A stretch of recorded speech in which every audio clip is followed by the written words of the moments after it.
Question comes on passing the bill to be engrossed.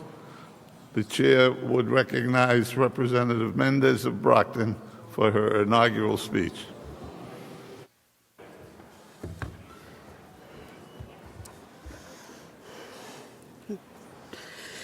Thank you, Mr. Speaker, through you to the members.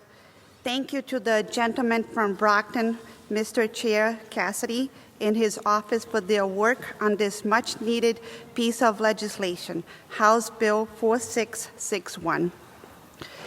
I stand before you here today in support of this bill.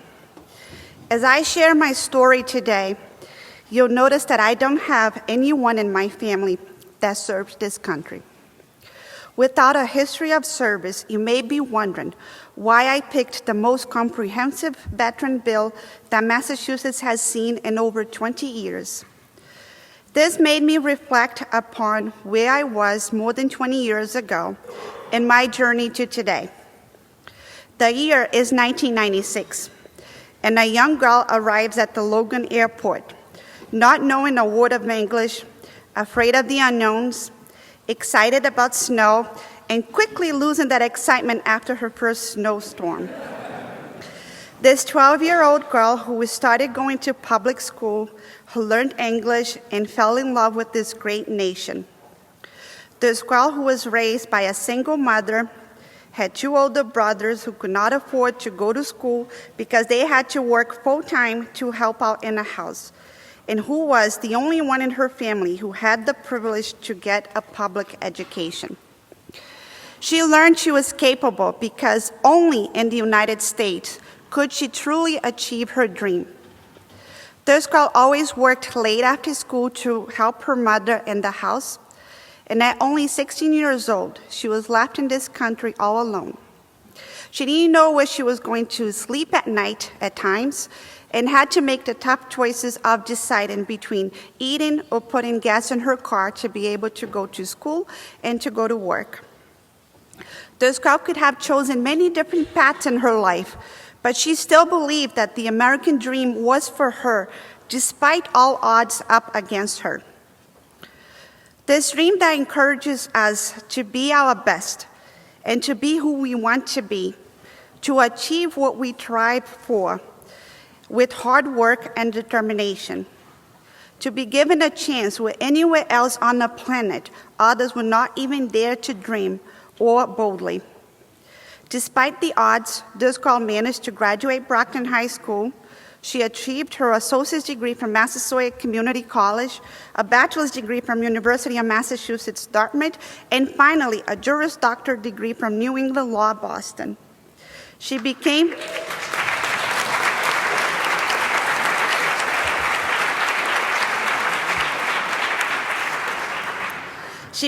a member of the Massachusetts Bar in 2017 and went even further to become the first Brazilian elected as council at large in the city of Brockton and the first naturalized Brazilian American state representative from Brockton.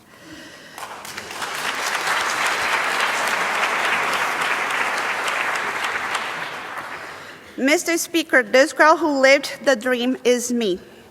I proudly share my story with you because of the brave men and women who were willing to sacrifice their own lives so that I could not only live my American dream, but also be able to achieve it in the first place. As we learn the history of this great nation, we must remember the veterans. Just last week in this building, I had the honor to witness a friend take the oath of allegiance to become a U.S. citizen. The happiest day of my life was when I was given the chance to take the oath of loyalty to this nation. Millions of others aspire to become U.S. citizens, but the reality is that veterans and servicemen are willing to sacrifice their lives for all current and future Americans.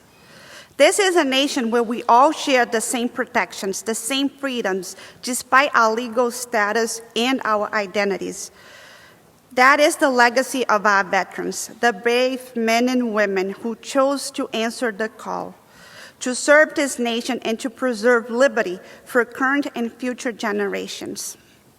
Knowing all of this, Living all of this, experiencing and achieving all of this makes us wonder and reflect on our veterans and how we are treating them.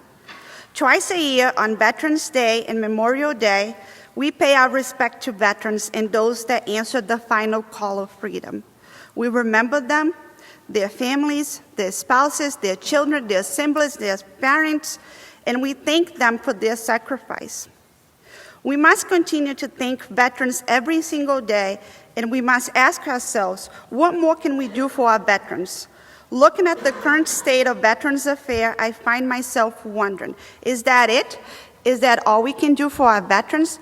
Should we expect the federal government alone to take care of hundreds of thousands of veterans living in Massachusetts? Or can we rise to the challenge and meet the moment? At the Brockton Memorial Day Parade last year, I heard our Veteran Service Director, Kelly Young, share a story of a veteran named Sheldon Boyden. Mr. Boyden was a Brocktonian who proudly served the country as a member of the Air Force. Mr. Boyden would go to the Veteran Service office to collect his monthly benefits check. He struggled with mental health and reintegrated into normal life, but he was a veteran who served his country, and he deserved to be honored as such. When Mr. Boyden didn't show up to pick up his monthly benefits check for a couple of months, Director Young started asking around for him and discovered that he had passed away in January of 2023, alone and without support. When Mr. Boyden joined the Air Force, he was young and full of life. Somewhere along the way in the duties of his service, his personality changed due to trauma and the lack of mental and behavioral health care available to those in active service. Sheldon died alone, without any family, and from trauma. This is too often the case. Sheldon's story stayed with me. I never met him, or maybe I saw him collecting cans around the city and was too busy to notice him, too busy to talk to him, too busy to thank him for his service and to honor him. When I am in my district, I think of him throughout those that I see struggling like him, struggling to survive. Expanding veterans' access to behavioral health treatment is crucial for the sustained well-being of Americans' heroes. If they are suffering, struggling, and in pain and trauma because they chose to fight for our freedom, it is up to us to provide them with the treatment and care that they so desperately need and deserve. One thing this bill does is to increase the vet hire tax credit for small businesses hiring chronically unemployed and low-income veterans. Sheldon may not have passed alone if he had a work family, a community that he could rely on, co-workers that knew him, that could support him. Connecting veterans to employment opportunities means helping vets get a sense of belonging and allows them to incorporate back into their society and reminds them of their American dream. Expanding veteran property tax exemptions allow veterans to afford to continue living in their homes.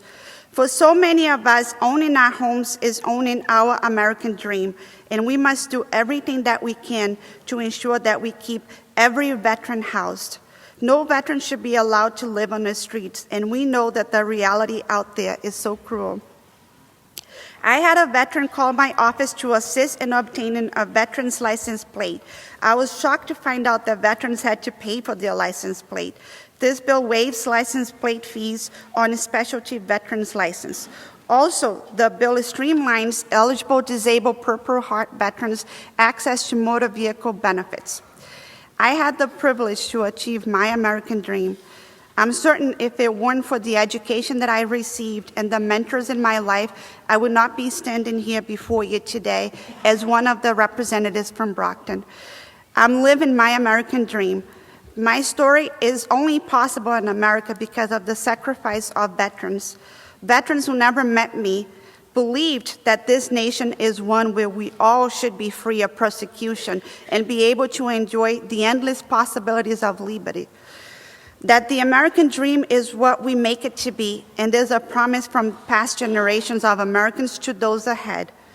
My goal is to use this position that has been given to me by the residents of the 11th Plymouth District and allow me to look at a veteran in the eye and to be able to say more than thank you for your service, but to also be able to say, I know you deserve so much more.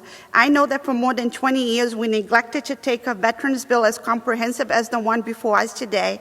But I was there in that moment in history, in that moment in time, to be able to join my colleagues and ask for your support for an act honoring, empowering, and recognizing our service members and veterans, the HERO Act. Thank you, Mr. Speaker, and the members through you. God bless our veterans, our Commonwealth, and the United States of America.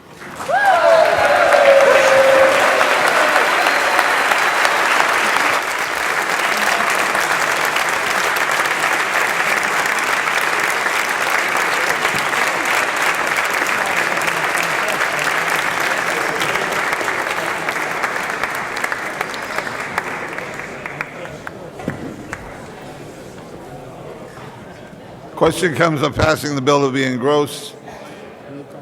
Roll call having been